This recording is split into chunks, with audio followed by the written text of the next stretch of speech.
Hello everyone, welcome back to select IAS. दोस्तों, यहाँ पर हम पॉलिटी के घटना चक्र को डिस्कस कर रहे हैं। पॉलिटी के घटना चक्र की आपकी ऑलरेडी 5 क्लासेस आ चुकी हैं और एक मैराथन क्लास भी आ चुकी है, तो आपको इन क्लासेस को भी देख लेना है। इनकी प्लेलिस्ट इसी चैनल पर बना दी गई है। आज आपकी पॉलिटी के घटना चक्र की 6ठी क्लास है, तो चलिए स्टार्ट करते हैं आज की क्लास। लास्ट क्लास में हम जितना भी आपका प्रीवियस ईयर में मोस्ट इंपॉर्टेंट आर्टिकल से क्वेश्चन पूछा गया था उन्हें हम यहाँ पर डिस्कस कर रहे थे। तो आगे का जो भी आपका बचा हुआ है यहाँ पर उसे हम सबसे पहले डिस्कस करेंगे। देखिए, आपके सामने ये 11 क्वेश्चन है। चलिए इसे पूरी स्क्रीन पर लाते हैं, अभी आपको अच्छे से दिखेगा। देखिए, तो 11वां क्वेश्चन है यहाँ पर आपके सामने, निम्नलिखित में से कौन एक सही सुमेलित नहीं है। यहाँ पर आपको पहचानना है जो सही सुमेलित नहीं है। इसका सही आंसर ऑप्शन डी होगा। अनुच्छेद 48 ये आपका यहाँ पर गलत दिया गया है। न्यायपालिका का कार्यपालिका से पृथक्करण ये आपका यहाँ पर गलत मैच दिया गया है, तो सही आंसर आपका ऑप्शन डी होगा। देखिए फ्रेंड्स, आपको सिर्फ यहीं पर नहीं रुक जाना है, आपको बाकी की चीज़ें भी देखनी है। देखिए, सबसे पहला यहाँ पर ये सही जो दिया गया है इन्हें आपको लर्न करना है।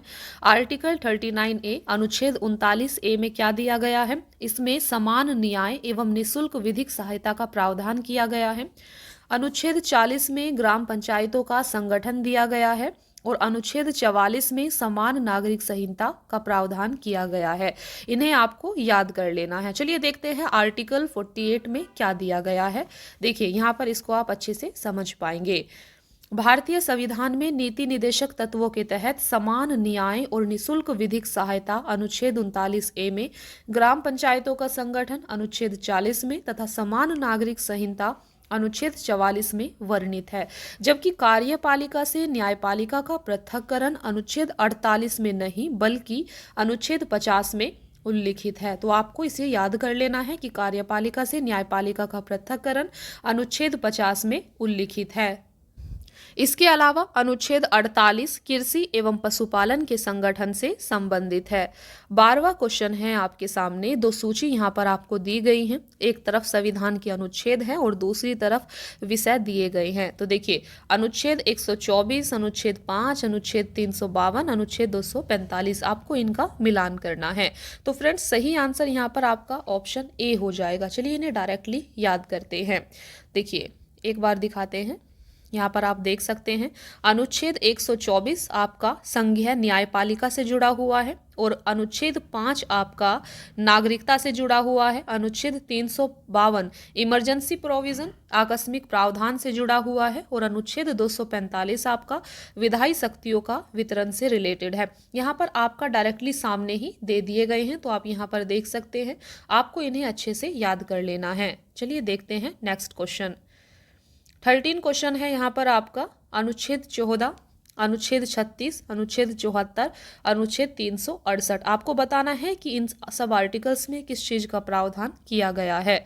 देखिए, तो फ्रेंड्स, इसका सही आंसर आपका ऑप्शन डी होगा। यहाँ पर आप इसे अच्छे से समझ सकते हैं। देखिए, संविधान का अनुच्छेद 14 समानता के अधिकार से जुड़ा हुआ है। अनुच्छेद 36 से 51 तक नीति निदेशक तत्व का प्रावधान है। अनुच्छेद 74 में मंत्री परिषद का प्रावधान किया गया है और आर्टिकल 368 आपका संविधान संशोधन से संबंधित है। इसे आपको याद कर लेना है। 14 क्वेश्चन है आपके सामने। देखिए, आर्टिकल यहाँ पर दिए गए हैं। आर्टिकल 14 है, आर्टिकल 2, आर्टिकल आपका 111, यहाँ पर अनुच्छेद 111 दिया गया है, अनुच्छेद 22। चलिए देखते हैं कि इन सब आर्टिकल्स में किस चीज़ का प्रावधान किया गया है। तो यहाँ पर सही आंसर आपका ऑप्शन बी होगा। इसका सही सुमेल हम डायरेक्टली देखते हैं। देखिए, अनुच्छेद 2 आपका किस चीज से जुड़ा हुआ है। अनुच्छेद 2 में विधानतः नए राज्य को शामिल करने का प्रावधान किया गया है। अनुच्छेद 14 में समता का अधिकार दिया गया है। अनुच्छेद 22 में गिरफ्तारी और निरोध से संरक्षण प्रदान किया गया है और अनुच्छेद 111 राष्ट्रपति का विधेयक को अनुमति देने का अधिकार से संबंधित है। 15वां क्वेश्चन है आपका, यहाँ पर संविधान का अनुच्छेद और अंतर्वस्तु दी गई है। देखिए, अनुच्छेद 54, अनुच्छेद 75, अनुच्छेद 155, अनुच्छेद 164, जितना भी आर्टिकल यहाँ पर आपको बताया जा रहा है इन्हें आपको काफ़ी अच्छे से लर्न कर लेना है, क्योंकि ये बार बार रिपीटेशन के साथ यहाँ से क्वेश्चन आपसे पूछे जाते हैं। देखिए, सही आंसर होगा यहाँ पर आपका ऑप्शन ए आपका यहाँ पर सही आंसर होगा। चलिए इसको देखते हैं अच्छे से। तो यहाँ पर आप देख सकते हैं अनुच्छेद 54 भारत के राष्ट्रपति का निर्वाचन से संबंधित है। अनुच्छेद 75 प्रधानमंत्री और मंत्रिपरिषद की नियुक्ति से संबंधित है। अनुच्छेद 155 राज्य के राज्यपाल की नियुक्ति से संबंधित है। अनुच्छेद 164 राज्य के मुख्यमंत्री एवं मंत्रिपरिषद की नियुक्ति से संबंधित है। इसके अलावा राज्य विधानसभाओं की संरचना अनुच्छेद 170 में वर्णित है। 16वां क्वेश्चन है आपके सामने, देखिए अनुच्छेद और प्रावधान यहाँ पर दिए गए हैं। अनुच्छेद 61, अनुच्छेद 67 ख, अनुच्छेद 94, अनुच्छेद 90। तो यहाँ पर इन आर्टिकल आपको दिए गए हैं, आपको बताना है इनका सही सुमेल क्या होगा। सही आंसर यहाँ पर इनका ऑप्शन सी है और सही सुमेल आप इस प्रकार देख सकते हैं। देखिए आर्टिकल 61 में राष्ट्रपति पर महाअभियोग की प्रक्रिया है। आर्टिकल 67 ख में उपराष्ट्रपति को हटाने से रिलेटेड है। अनुच्छेद 94 स्पीकर को हटाने से संबंधित है और अनुच्छेद 90 राज्यसभा के उपसभापति को हटाने से संबंधित है। नेक्स्ट क्वेश्चन है आपका, यहाँ पर दो सूची आपको दी गई हैं। अनुच्छेद 323 से अनुच्छेद 324, अनुच्छेद 330, अनुच्छेद 320, इनका आपको सही मिलान करना है। देखिए तो आप सही सुमेल यहाँ पर देख सकते हैं। अनुच्छेद 323 ए प्रशासनिक अधिकरण से संबंधित है। अनुच्छेद 324 निर्वाचन से संबंधित है। अनुच्छेद 330 लोकसभा में अनुसूचित जातियों और अनुसूचित जनजातियों के लिए स्थानों के आरक्षण से संबंधित है। अनुच्छेद 320 लोक सेवा आयोगों के कार्य से संबंधित है। नेक्स्ट क्वेश्चन है आपका, यहाँ पर भी आपको सूची दी गई है। संविधान संशोधन की प्रक्रिया का उल्लेख कहाँ पर किया गया है? वित्त आयोग कौन से आर्टिकल से संबंधित है? वित्तीय आपात और अखिल भारतीय सेवाएं, इनका मिलान आपको यहाँ पर करना है। देखिए तो यहाँ पर आप देख सकते हैं जो अखिल भारतीय सेवाएं हैं ये है आपके अनुच्छेद 312 में इनका उल्लेख किया गया है।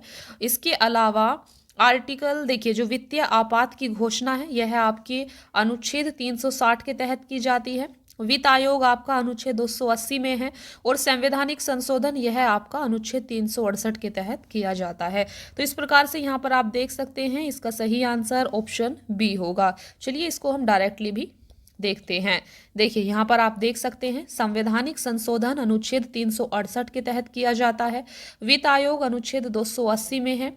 वित्तीय आपात अनुच्छेद 360 के तहत। अखिल भारतीय सेवाएं अनुच्छेद 312। 19वां क्वेश्चन है आपके सामने।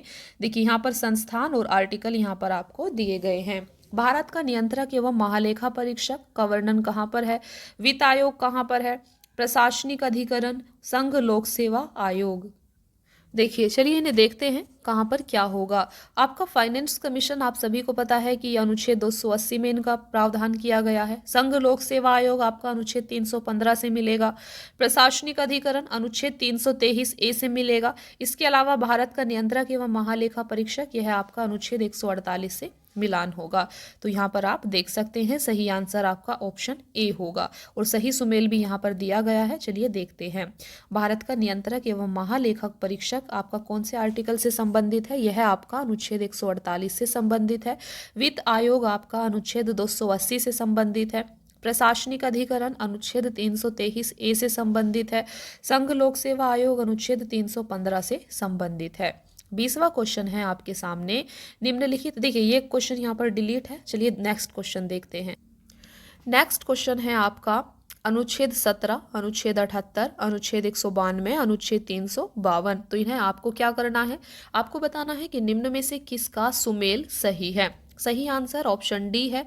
अनुच्छेद 352 आपका आपात स्थिति की घोषणा से संबंधित है। देखिए यहाँ पर आप देख सकते हैं अनुच्छेद 352 में आपात स्थिति की उद्घोषणा का उल्लेख है। अन्य अनुच्छेदों के सही प्रावधान इस प्रकार हैं। अनुच्छेद 17 आपका अस्पृश्यता के अंत से संबंधित है।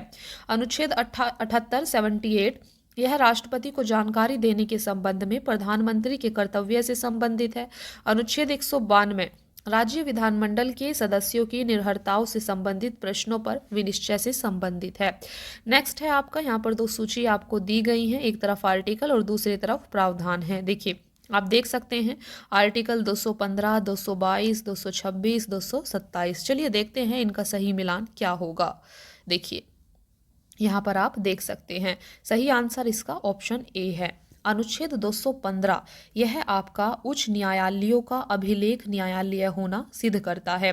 अनुच्छेद 222 किसी न्यायाधीश का एक उच्च न्यायालय से दूसरे उच्च न्यायालय में अंतरण से संबंधित है। अनुच्छेद 226 विशेष रिट जारी करने की उच्च न्यायालय की शक्ति से संबंधित है। काफी इंपॉर्टेंट आर्टिकल है यह आपका। अनुच्छेद 227 सभी न्यायालयों के अधीक्षण की उच्च न्यायालय की शक्ति से संबंधित है। नेक्स्ट क्वेश्चन है आपका, भारतीय संविधान के किस अनुच्छेद में केंद्र शासित प्रदेशों के लिए उच्च न्यायालय का प्रावधान है? सही आंसर ऑप्शन बी होगा, अनुच्छेद 241 में। तो यहाँ पर आप देख सकते हैं भारतीय संविधान के भाग 8 में संघ राज्य क्षेत्रों के बारे में निम्न उपबंध किए गए हैं। अनुच्छेद 239 संघ राज्य क्षेत्रों का प्रशासन। अनुच्छेद 240 कुछ संघ राज्य क्षेत्रों के लिए विनियम बनाने की राष्ट्रपति की शक्ति। अनुच्छेद 241 संघ राज्य क्षेत्रों के लिए उच्च न्यायालय। अनुच्छेद 242 यह आपका निरसित है। नेक्स्ट क्वेश्चन है आपका, यहाँ पर आपको दो सूची दी गई हैं। देखिए आपके सामने यहाँ पर ये सब आर्टिकल्स दिए गए हैं। Article 76, article 148, article 75(1), article 131। आपको बताना है इनका सही संबंध किससे है। देखिए यहाँ पर आप देख सकते हैं आर्टिकल 76 में भारत का महान्यायवादी, आर्टिकल 148 में भारत का नियंत्रक एवं महालेखा परीक्षक, आर्टिकल 75(1) में केंद्रीय मंत्रियों की नियुक्ति से संबंधित है, आर्टिकल 131 सर्वोच्च न्यायालय के क्षेत्राधिकार से संबंधित है। नेक्स्ट क्वेश्चन है आपका, आपके सामने निम्न आर्टिकल दिए गए हैं। आर्टिकल 42, आर्टिकल 45, आर्टिकल 14 और आर्टिकल 41। आपको बताना है इनका संबंध किससे है। देखिए यहाँ पर आप देख सकते हैं सही सुमेल इस प्रकार है। विधि के सम्मुख समानता का अधिकार यह आपको आर्टिकल 14 में, कार्य करने का अधिकार आर्टिकल 41, कार्य करने के लिए सही और मानवीय स्थितियां आर्टिकल 42 और शैशव पूर्व देखभाल तथा 6 वर्ष से कम आयु के बच्चों के लिए शिक्षा की व्यवस्था आर्टिकल 45 यहाँ पर दिया गया है। चलिए देखते हैं नेक्स्ट क्वेश्चन।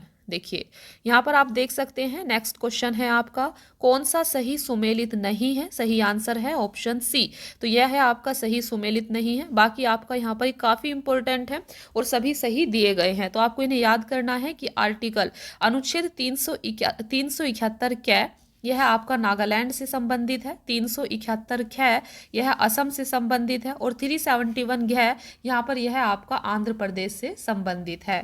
देखिए तो आपको इन्हें याद रखना है। तो फ्रेंड्स यहाँ पर आपका जितना भी मोस्ट इंपॉर्टेंट आर्टिकल था वो यहाँ पर आपका समाप्त हो जाता है, जो भी आर्टिकल से रिलेटेड चैप्टर था।